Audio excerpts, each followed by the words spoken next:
আয়োজন করেছেন আয়োজনের সম্মানিত সভাপতি এই ক্লাবের তিনি মানবতার জন্য দেশের মানুষের জন্য তিনি আরো কিছু করার চেষ্টা করবেন। আজকের দিন আমি আমাদের গণমাধ্যম কর্মীদের পক্ষ থেকে দেশের ভাইকে অভিনন্দন ক্লাব এই পটিয়ার মধ্যে বর্তমানে ক্ষুদ্র ক্ষুদ্র যে ভালো কাজগুলো করে যাচ্ছে, আমি মনে করি এগুলো একদিন অনেক বিশাল আকার ধারণ করবে এবং তাদেরকে অনুসরণ করে আদৌ কিছু করতে পেরেছে কিনা বা করার মধ্যে আছে কিনা। তো তবে এটাই বুকে হাত দিয়ে বলবো জীবনের শেষ মুহূর্ত পর্যন্ত যে এই ৪৭ বছর জীবনে এমন আমার জানা সত্ত্বে এমন কোনো কাজ ছিল না খারাপ যেটা আমি করছি। এই জায়গায় একটু স্যাটিসফ্যাকশন আছে। আর আমরা যারা এখন কাজ করি আমরা বেনিফিট সিটিজেনশিপ সার্ভিস নিয়ে কাজ করি। তো এটা আমি পার্সোনালি আমি একজন মুসলমান হিসেবে আমি এটা বলবো যে আমাদের ইসলামের মৌলিক যে শিক্ষা সেটার মধ্যে সার্ভিস, মানুষের সেবা।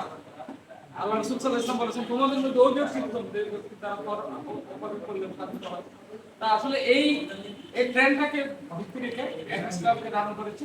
আমি রানা ভাইয়ের সাথে শুধু তাল মিলিয়ে বলতে চাই যে আসলে পৃথিবীতে ৫৫০ কোটি মানুষ, ৮০০ কোটি আমরা দেখতে পাই সমাজের জ্ঞানী গুণীজনদের কাছে একটা কথা যে আসলে সমাজের নাকি ভালো মানুষের অভাব। অথচ এই দেশের ১৬ কোটি মানুষ আমরা পা বেড়াতে পারি না, রাস্তায় গেলে হাঁটতে পারি না। হাজার হাজার কোটি কোটি মানুষ, ১৮ কোটি মানুষের মধ্যে নাকি ভালো মানুষের বড় অভাব। আসলে প্রকৃত অর্থে যে কয়েকজন সমাজে ভালো মানুষ আছে তারা আজ পিছিয়ে হাঁটতে হাঁটতে তাদের দেওয়ার পিছনে তাদেরও দেওয়ার জায়গা নেই। সেজন্য আমরা যারা সচেতন আমাদের কাজ হবে ওই ভালো মানুষগুলোকে সামনে এনে এই সমাজের বৃহত্তর জনগোষ্ঠী আর বিশেষ করে পিছিয়ে জনগোষ্ঠী যারা আছে তাদের সেবায় নিয়োজিত। আর ক্লাবের সবচেয়ে যে গুরুত্বপূর্ণ বিষয় যে সমাজে যারা অবহেলিত, নিষ্পেষিত, নিপীড়িত এবং পিছিয়ে পড়া ব্যক্তি, আমরা ওদেরকে অন্যভাবে ট্রিট করি না। আমরা বলতে পিছিয়ে পড়া মানুষগুলোকে দুর্বল বলি না আমরা, কারণ এটা তাদের ইয়াতে লাগার কথা, আত্মসম্মানে লাগার কথা। সেই জন্য আমরা বলো পিছিয়ে পড়া মানুষের জন্য আমরা কাজ করি। তো আসলে আমি আমার জীবনে কোনোদিন আমি আমার ভাগ্যে পালন করি নাই, এটা আমার পারিবারিক গর্ব হয় না। হ্যাঁ, আমার ছেলে বিবেকান নামাজ পড়ছে, আমার মেয়ে বিবেকান নামাজ পড়ে আমার জন্য দোয়া করছে, পরিবারের বাকিরা তো আছে, মা তো সারাক্ষণ ভয় করে। আমি বলবো শুধু আমি নয়, আমরা এখানে যারা উপস্থিত আছে আমাদের বাকি জীবনটা যেন সুন্দর সুখময় হোক এবং ভালো সমাজের ভালো মানুষের সাথে থেকে ভালো কিছু কাজ করে এই সমাজকে ইহকালের অল্প সময়ে ভালো কিছু উপহার দিতে পারে। পরিশেষে দেশ, মাযহাব, মিল্লাত, সমাজ এবং রাষ্ট্রের সর্বস্তরের মানুষের কল্যাণ কামনা করছে এবং সমাজের মানুষের জন্য যেন আমরা কিছু করতে পারি। আর এবং করতে গিয়ে আমাদের জীবনটা যেন আমরা সফলতার সহিত এগিয়ে যাই সে প্রত্যাশা করে আমি আমার কথা করছি।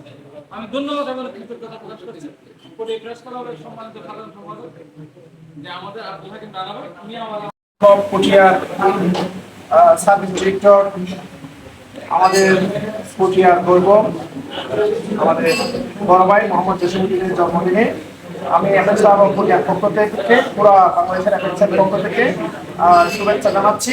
জন্মদিনে ওনার দীর্ঘায়ু কামনা করছি, শারীরিক সুস্থতা কামনা করছি এবং প্রফেশনাল এবং পুরো জীবনের সর্বদিকে ওনার সফলতা কামনা করছি। আমি ন্যাশনাল প্রেসিডেন্ট ওনার জন্মদিনের শুভেচ্ছা জানিয়েছেন, ন্যাশনাল ভাইস প্রেসিডেন্ট লাইভ এসে শুভেচ্ছা জানিয়েছেন। আমাদের ক্লাবের সিনিয়র যারা লিডার আছেন ঢাকায় আমাদের একটা প্রোগ্রামে আছেন, তারাও ক্লাবের পক্ষ থেকে বিভিন্ন ক্লাবের পক্ষ থেকে ওনার জন্মদিনের শুভেচ্ছা বার্তা পাঠিয়েছেন আমার কাছে। এই জন্য আমি ক্লাব অফ বাংলাদেশের যারা শুভেচ্ছা বার্তা দিয়েছেন, জন্মদিন শুভেচ্ছা জানাচ্ছেন, সকলকে ধন্যবাদ জানাচ্ছি। এবং বাংলাদেশের বিভিন্ন ক্লাব, আমাদের বারোলিয়া ক্লাব, তারপর এবেসলাবাদ ঢাকা, এবেসলাবাদ চিটং সেন্ট্রাল, চিটং সিটি এবং ব্রাহ্মণবাড়িয়া, এবেসলাবাদ ছিলেন, ওরা শুভেচ্ছা জানিয়েছেন মেসেঞ্জারে। এর জন্য আমি তাদেরকে ধন্যবাদ জানাচ্ছি। সাথে আজকে ক্লাবে যারা আপনারা এসেছেন সকলকে ধন্যবাদ এবং কৃতজ্ঞতা জানাচ্ছি। আসলে জসিম ভাই আমাদের ক্লাবের শুরু থেকে কাজ করছেন, আমাদের এই বক্সের জন্য সার্ভিস ডিরেক্টর হিসেবে কাজ করছেন। এই জসিম ভাই কিন্তু আপনারা অনেকে ওনার ডিটেল জানেন না। উনি একজন আলোকিত ব্যক্তি, যিনি হাইকোর ইউনিয়নের সন্তান, কৃতি সন্তান। দীর্ঘদিন থেকে উনি শিক্ষার সাথে জড়িত ছিলেন। হাইকোর যে আলোকিত সন্তানগুলো বর্তমানে কোটিয়াতে লিড করছে, হাইকোর লিড করছে, ওই সমস্ত শিক্ষার্থীদের মধ্যে, লিডারদের মধ্যে বেশিরভাগই উনি শিক্ষক ছিলেন, আমাদেরও শিক্ষক ছিলেন। এবং আমি ওনাকে শ্রদ্ধার সাথে কৃতজ্ঞতা জানাচ্ছি। সাথে সাথে উনি প্রফেশনালি একজন ট্রেনার, এইচআর ম্যানেজমেন্টের উপর উনি কাজ করেন বিজেটে, এবং পুরো বাংলাদেশের একজন স্কিল ট্রেনার হিসেবে উনি স্বীকৃত আছে। আবার বিভিন্ন প্রতিষ্ঠানে উনি ট্রেন আপ করান এমপ্লয়ীদের।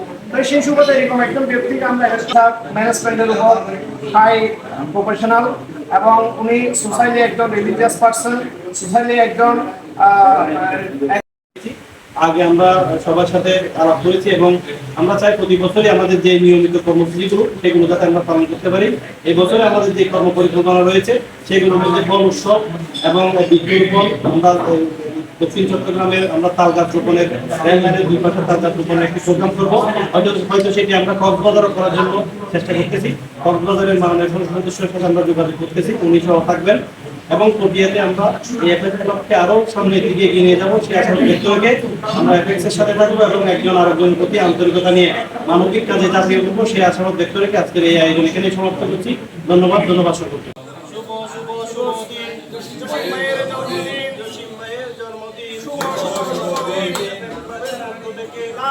শুভেচ্ছা ইসলামের পক্ষ থেকে।